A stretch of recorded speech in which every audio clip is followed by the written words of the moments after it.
جمعية الدعوة والإرشاد وتوعية الجاليات بمحافظة بدر. الحمد للہ رب العالمین والصلاة والسلام علی اشرف الانبیاء والمرسلین اما بعد۔ محترم سامعین کرام، ہم اکثر نماز پڑھتے ہوئے یہ چیز محسوس کرتے ہیں کہ ہمارے اوپر وسواس کا غلبہ ہے۔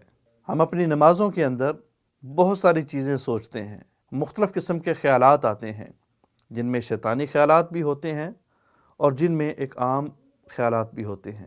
تو کیا ان خیالات کے آنے سے نماز باطل ہو جاتی ہے؟ اور ان خیالات کو ختم کرنے کا طریقہ کیا ہے؟ تو پہلا سوال، پہلی شک کہ خیالات چاہے جس قسم کے بھی ہوں، اس سے نماز باطل نہیں ہوتی۔ بخاری کی روایت ہے، اللہ کے رسول علیہ الصلاۃ والسلام غالباً عصر کی نماز پڑھا رہے تھے۔ آپ کو نماز میں یاد آیا کہ میرے گھر میں ایک سونے کی ڈلی پڑی ہے جو صدقے کی ہے اور اس کو تقسیم کرنا ہے، اس کو اس کے ورثاء تک، حقداروں تک پہنچانا ہے۔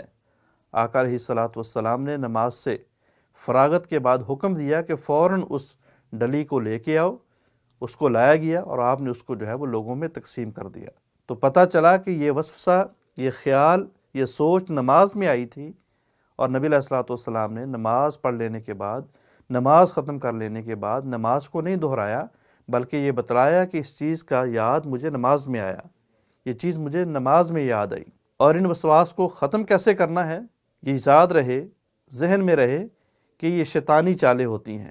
ابلیس نے اپنی کچھ خاص ٹیمیں رکھی ہوئی ہیں جن کی مصروفیت اور جن کا شغل یہی ہے کہ وہ لوگوں کی نمازوں کو خراب کرے۔ آقا علیہ الصلاۃ والسلام کے سامنے جب ایک صحابی آتے ہیں، مسلم کی روایت ہے، آ کے فرماتے ہیں، اللہ کے رسول، نماز میں بڑے خیالات آتے ہیں، نماز خراب ہونے کا اندیشہ ہوتا ہے، کیا کروں؟ نبی علیہ الصلاۃ والسلام نے فرمایا، یہ ساری کی ساری کرتوتیں، یہ سارے کے سارے کام خنزب شیطان کے ہیں۔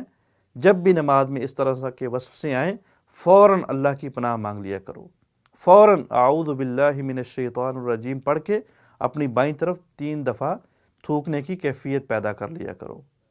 اگر آپ اکیلے نماز پڑھ رہے ہیں، کچی مسجد ہے، تعفن کی یا کسی کی دل آزاری کی وہاں پہ وہ موقع موجود نہیں ہے، تو وہاں پہ آپ تھوک بھی سکتے ہیں حدیث کے مطابق۔